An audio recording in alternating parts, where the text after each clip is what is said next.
The Awakening. The town of Ashwood had always been quiet, tucked away between rolling hills and thick forests. But on the night of the storm, an unnatural chill crept through the air, and something shifted beneath the earth. Rain poured heavily, drumming against rooftops, soaking the cobblestone streets. A bolt of lightning tore through the sky, illuminating the dense forest that bordered the town. In that fleeting moment, a crumbling crypt, hidden deep within the woods, revealed itself, its stone lid trembling, cracking under an invisible force. Then silence. The wind stopped. The rain seemed to hold its breath. Even the animals in the woods vanished, as if sensing something unholy awakening. Inside the crypt, something stirred. A skeletal hand wrapped in decayed flesh clawed its way through the cracked stone. Ember Blackwood opened their eyes. Ethan Reynolds had lived in Ashwood all his life. He never believed in ghost stories, but when his grandmother used to tell him about the cursed forest, a part of him always felt uneasy. That night, he'd been sitting in his small bookstore, flipping through dusty pages, when the power flickered.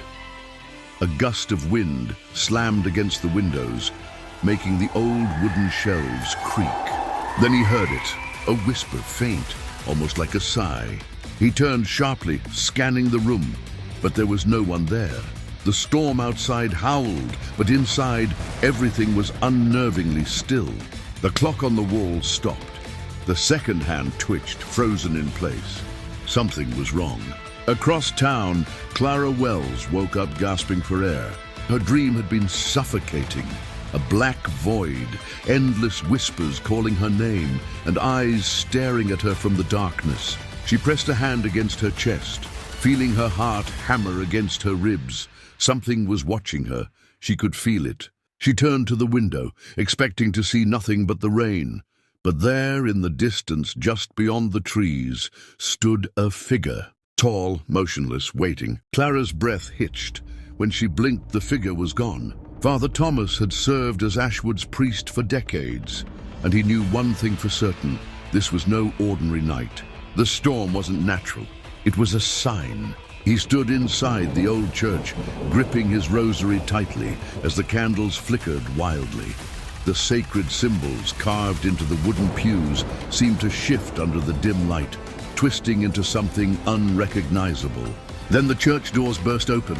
A gust of wind swept through the room, blowing out every candle, plunging everything into darkness. Father Thomas whispered a prayer under his breath. Something had returned. Ethan, Clara, and Father Thomas found themselves drawn together by the same feeling, that an evil presence had crept into Ashwood. The next morning, the storm had passed, but the town didn't feel the same. People whispered about nightmares that felt too real.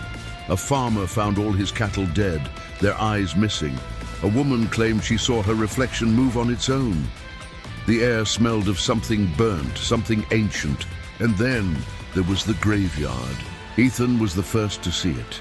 He had been walking past the edge of town when he noticed the earth disturbed. A grave that hadn't been touched in centuries now broken open. The name on the crumbling tombstone sent a chill down his spine. Ember Blackwood, a name he had seen before in the forbidden history books, in stories about the town's darkest secret. A witch, a demon, a curse. No one knew exactly what Ember had been, only that they had been banished long ago. And now they were back. That night, as darkness swallowed Ashwood, the nightmares began again. Whispers slithered through the air, crawling into the ears of sleeping children. The shadows moved unnaturally, stretching like living things. And deep in the woods, at the mouth of the broken crypt, Ember Blackwood stood still, their hollow eyes gazing at the town. Their lips curled into a smile. The town of Ashwood would soon remember what true fear was. Whispers in the dark. The town of Ashwood was no longer the same. An unnatural stillness clung to the air, thick as fog. The wind whispered through the trees, carrying voices that didn't belong to the living. The streets were quieter than usual, and the people, those who still remained, moved with wary glances over their shoulders. Something was watching. Something had returned, vanishing in the night. It started with the disappearances. Mrs. Holloway, the town's oldest resident, was the first to go. Her door was wide open in the morning, her teapot still warm on the stove. There was no sign of struggle, no footprints leading away, no broken furniture, nothing but the silence that seemed to grow heavier each day. Then came Jonathan Miller, the butcher. He had been closing up shop late in the evening when a shadow slithered across the walls. His neighbor claimed she heard him scream, but by the time she ran outside, the street was empty. The butcher shop was left unlocked, his knives still laid out, as if he had been preparing for the next day. Then the Wilkins family, father, mother, and child, all vanished in one night. Their house remained untouched, the dinner plate still sitting on the table, cold and uneaten. The only sign that something had come for them was the dark, wet footprints leading from the doorway to their empty beds. Panic spread through Ashwood. People started locking their doors before sunset. Some packed their things and fled, but the town itself seemed to resist their escape. Cars wouldn't start. The road out of town was swallowed by an unnatural fog, and the ones who tried to leave on foot never came back. The town was a prison, and Ember Blackwood was its warden. A forbidden history. Ethan spent his nights at the bookstore, searching for answers. The name Ember Blackwood had haunted him ever since he saw the broken grave. He had heard it in whispers, in fragments of old stories, but never the full truth. Now, with the town falling apart, he had no choice but to dig deeper. The records were hidden in the archives of the old town hall, buried under decades of dust. He spent hours flipping through ancient texts, faded newspapers, and crumbling journals. Then he found it, a journal entry dated 1724. She is not human. She never was. The fire could not destroy her. The prayers could not banish her. We have buried her, but I know in my heart that she will rise again. If she does, God help us all. Another from 1736. A child was taken last night. We found his body at the edge of the forest, his eyes burned black. The elders say Ember walks again. We must act before the town is lost. And then the most chilling discovery, a sketch, a drawing of a woman, tall and gaunt, her eyes hollow, her mouth twisted in a knowing smile. The words beneath it sent a shiver through Ethan's spine. Ember Blackwood, the last witch of Ashwood, the priest's warning. Father Thomas knew the stories all too well. He had spent years ignoring them, convincing himself they were nothing more than myths. But as he stood in the empty church, the air thick with an unnatural chill, he knew the time for denial was over. He called Ethan and Clara to the church that evening.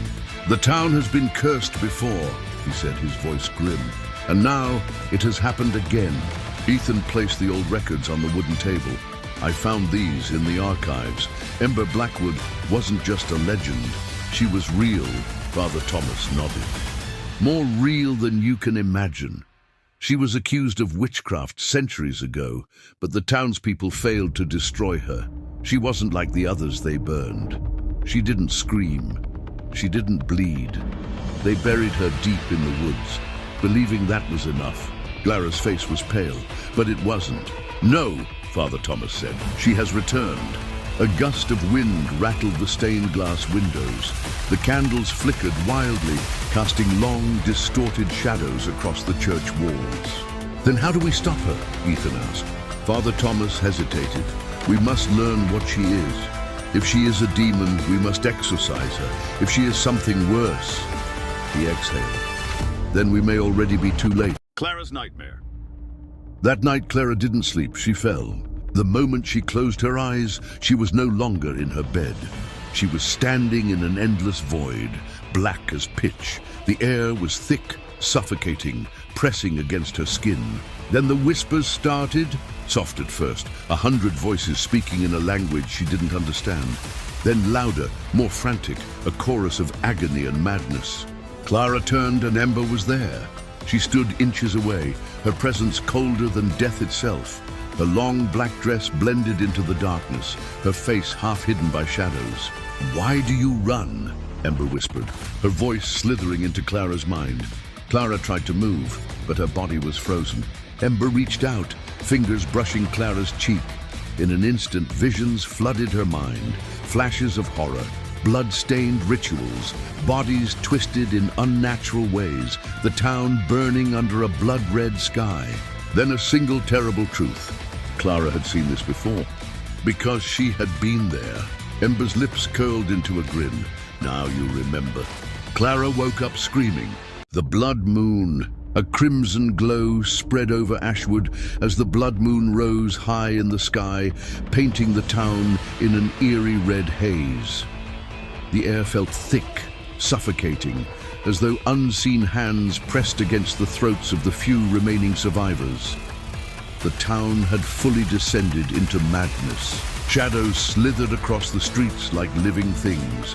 Buildings leaned at unnatural angles, whispering in voices that belonged to no one. The wind carried the scent of burning flesh, though no fires burned. The boundary between nightmares and reality had collapsed, and Ember Blackwood stood at the center of it all. Clara, Father Thomas, Ethan, and the last surviving townspeople had taken refuge in the old church, the only place untouched by Ember's growing influence. The ancient building groaned under the weight of unseen forces, its stained glass windows distorting as if trying to scream. The air inside was thick with candle smoke and desperate prayers. Father Thomas flipped through the fragile pages of a dusty manuscript, his trembling fingers tracing the faded words. "There is a way," he muttered, his voice barely above a whisper. A ritual. A binding spell to send Ember back to where she came from. Clara, pacing near the altar, stopped and turned to him. "How?" The priest exhaled sharply. "It requires a sacrifice." The words sent a ripple of fear through the group. They had lost too many people already. Ethan clenched his fists. "Sacrifice? We can't just kill someone." Father Thomas looked up, his eyes dark with something unreadable. "It's not just anyone. The sacrifice must be of her bloodline." His gaze landed on Clara. She froze. Something deep within her twisted, a feeling she had ignored for too long now, clawing its way to the surface. "No," she whispered, shaking her head. "That's not possible." Father Thomas didn't blink. "Clara, you have a connection to her, don't you?" A sharp pain stabbed through her skull. Images flashed before her eyes, visions that weren't her own. A dark forest, a roaring fire, a woman standing at its center, chanting in a language older than time. "Ember," Clara gasped, stumbling backward. "No," her voice trembled. "It can't be." Ethan grabbed her arms. "Clara, what is it?" She shut her eyes, willing the images to stop, but they only became clearer. Ember was not just some monster that had awakened after centuries. She was bound to Clara, her ancestor, her bloodline, her curse. Tears burned at Clara's eyes. "She's my family." The words hung in the air like a death sentence. A sudden, deafening boom shook the church. The ground trembled, and dust rained from the rafters. A second later, the massive doors blew inward, splintering like brittle bones. A figure stood in the entrance, her form illuminated by the blood moon behind her. Ember. She was more than human now, her body shifting, flickering between flesh and shadow. Her eyes burned like embers in a dying fire, and her lips curled into a knowing smile. "Well," she purred, stepping forward. "Now this is interesting." The candles in the church sputtered and died, plunging the space into thick, suffocating darkness. The air reeked of decay, of rot and something ancient. Ethan grabbed Clara's wrist and pulled her behind him. "Stay back," he shouted. Ember laughed, a sound that echoed unnaturally. "You cannot stop me. This town belongs to the darkness now." Father Thomas held up a trembling crucifix. "By the power of the Lord." Before he could finish, Ember flicked her wrist. A violent force slammed into the priest, sending him flying across the church. He hit the stone wall with a sickening crack and collapsed, unmoving. Clara's scream tore through the silence.